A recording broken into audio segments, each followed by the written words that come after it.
the desert shrimp.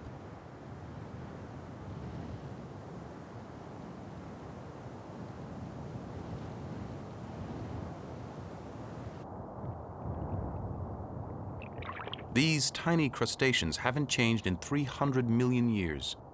And why should they? This is the good life. The pool will last only a few weeks before the water evaporates again. But for now, food is plentiful, and the shrimp feed frantically, scooping up food particles a dozen legs at a time. The desert shrimp may not be alone in the pool. The delicate fairy shrimp has also adapted to these boom and bust conditions. Together, they perform a strange alien ballet.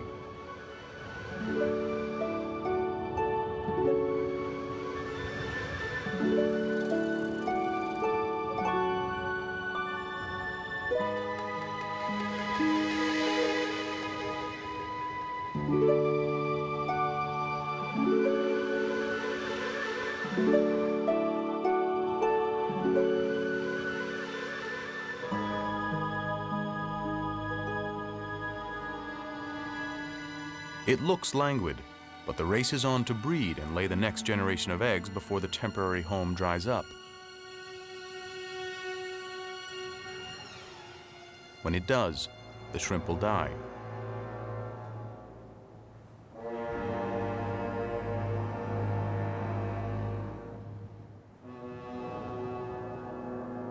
But their eggs live on, dried out and scattered across the desert to land in some other hollow and await the next rains.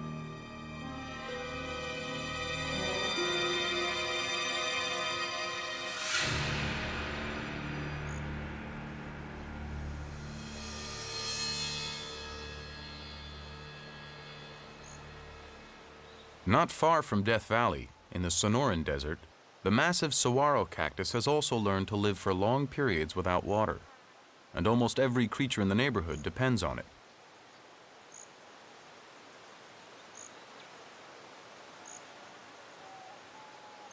These giants grow up to 40 feet high and can weigh 10 tons, most of it water. The saguaro depends on two sets of roots, one to anchor its great mass solidly in the ground, and another shallower set to reach out thirstily for water. When the desert rains come, a saguaro can drink up to a ton of water in a single day. The ridges on its stem expand, allowing the cactus to swell with liquid. In time of drought, the grooves become deep again, and the girth shrinks.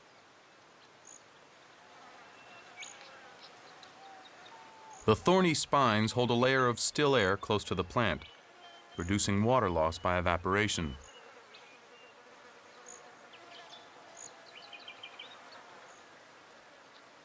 Because the saguaro has adapted so well to the desert, everything else in the desert adapts to the saguaro. The Gila woodpecker digs a hole in the cactus for its nest. It does no damage to the cactus. In fact, the woodpecker helps keep the cactus pest-free with its foraging.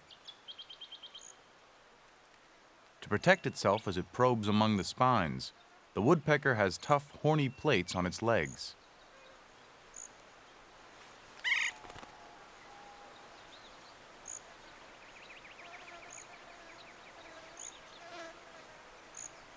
And inside the trunk, its young are safe from predators and the burning sun.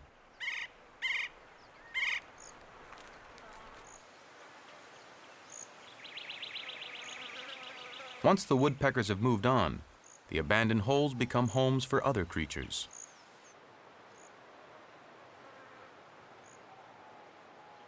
Like the elf owl, which is the smallest member of the owl family.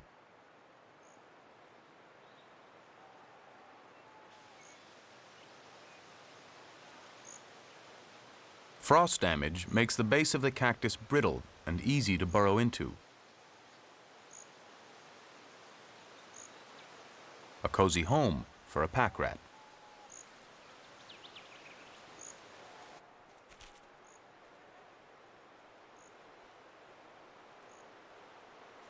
There's plenty of water close by, in the flesh of the cactus. The water in the saguaro is toxic enough to deter most would-be diners, but the pack rat's liver and kidneys are uniquely adapted to neutralize the poison, so it can eat as much of the saguaro as it wants.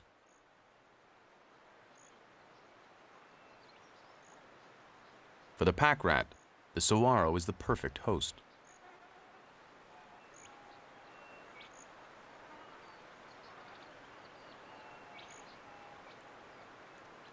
So many creatures take advantage of the saguaro that predators naturally gather to take advantage of them.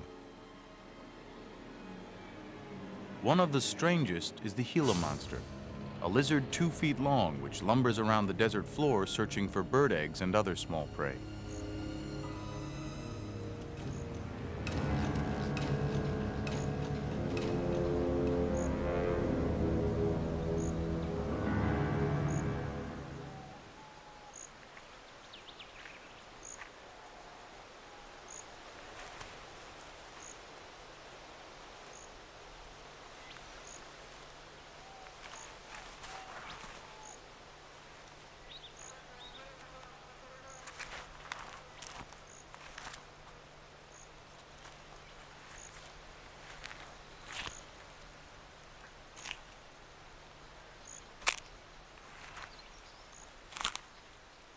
Occasionally, there's a surplus of food.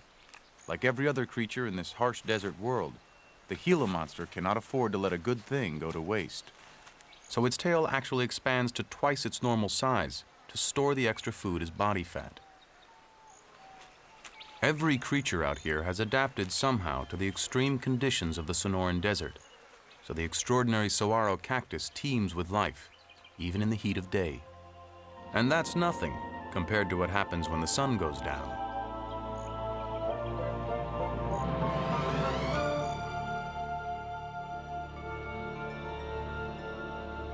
Nighttime in the desert brings relief from the heat. For us, darkness is fearful and alien.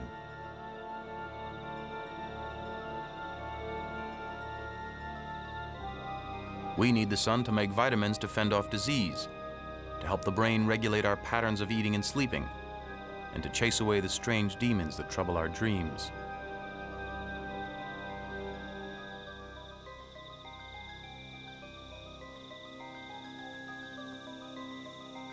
But some animals are more at home in the dead of night.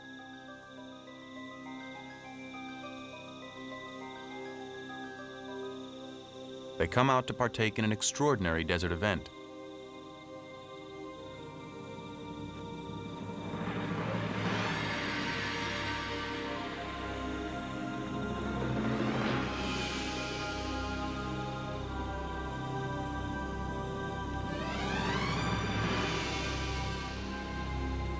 The flowers of the saguaro open for only one night.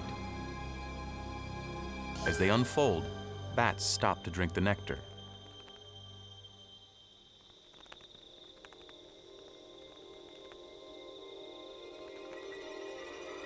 They flit from flower to flower, transporting pollen in the whiskers around their hungry mouths. This precious cargo allows the saguaro to cross-pollinate, ensuring the future of this giant sentinel of the desert. With the first light of morning, the blooms are faded and the bats long gone.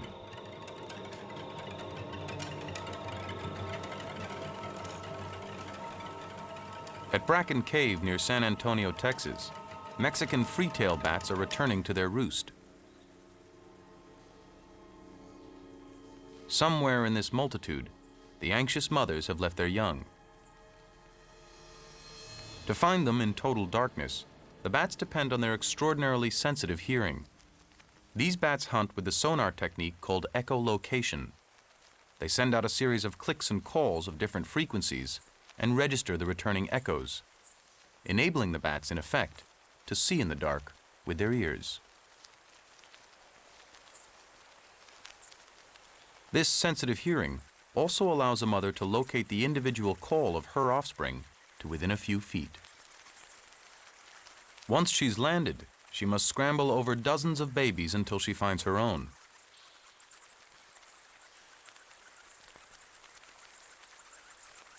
It's a hectic business. There may be 10 million bats in this one cave. It makes you wonder what a world utterly without light might be like.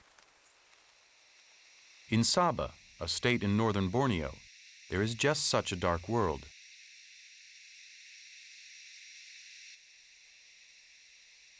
The vast limestone cave called Gomantong is so deep that light never penetrates the farthest reaches.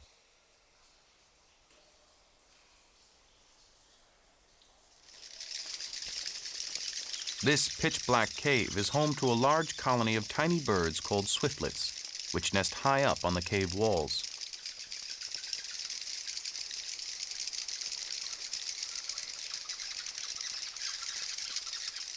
To hunt for insects in total darkness, these swiftlets have evolved a system of echolocation, like their neighbors, the bats.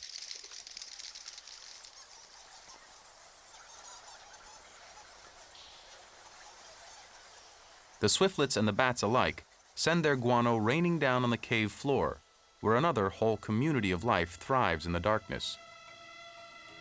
The bat guano forms a dune 300 feet high,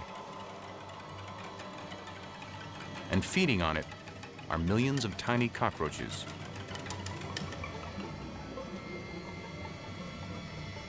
The guano contains highly concentrated ammonia, but no one should ever underestimate the ingenuity of cockroaches. They've learned to neutralize the ammonia and thrive on it. To guano connoisseurs, the stuff produced by swiftlets has a slightly different texture, and it's the preferred home for other insects, like this guano-eating moth caterpillar.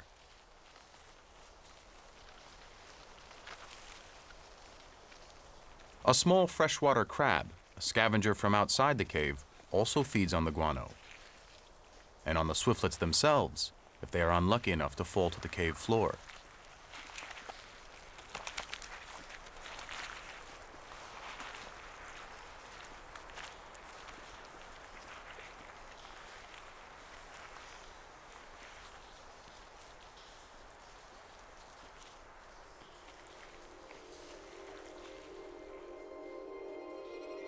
Locating prey without light requires special skills. A cave cricket uses its long antennae to detect air movements. The antennae are so sensitive that the cricket has no need for eyes. Its antennae alone alert it to the struggling of a sick bat that has fallen from the walls of the cave.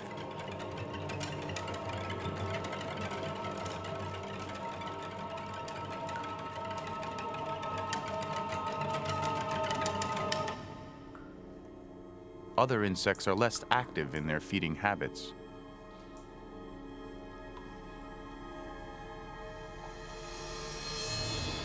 A poisonous centipede lies in wait for its unsuspecting victims. It relies entirely on the sensitivity of its numerous long limbs to vibration.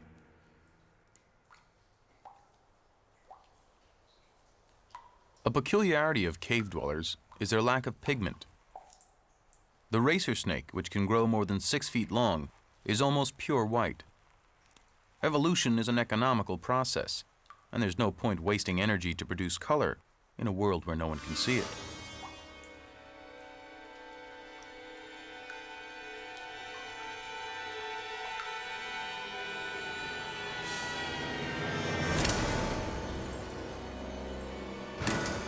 Whatever the circumstances, evolution seems to equip creatures to take advantage of it, whether that means eating toxic wastes, living without eyes, or seeing only with your ears.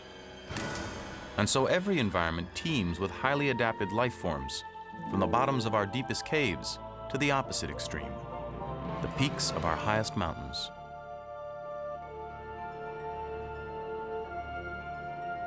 To survive in the highest places on Earth, animals must overcome cold, wind, and an almost permanent covering of snow and ice. There's little vegetation, and a false move can mean instant death.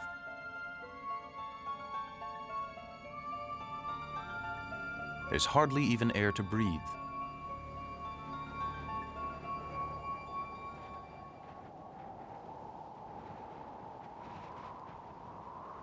Humans suffer from dizziness and nausea beginning at about 10,000 feet above sea level, and most people require oxygen masks above 20,000 feet.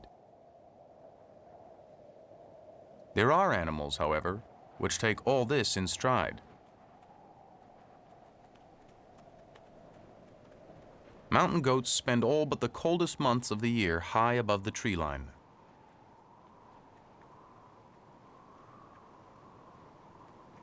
Their hooves are specially adapted to deal with steep cliffs and dangerous rock faces. The split between the toes means the goat can spread out the sides of the hoof to grasp a rocky outcrop.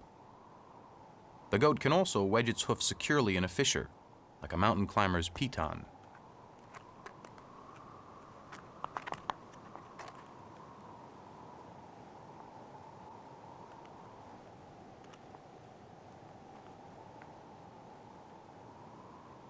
There isn't much oxygen at this altitude, but mountain goats are endowed with large lungs for their acrobatic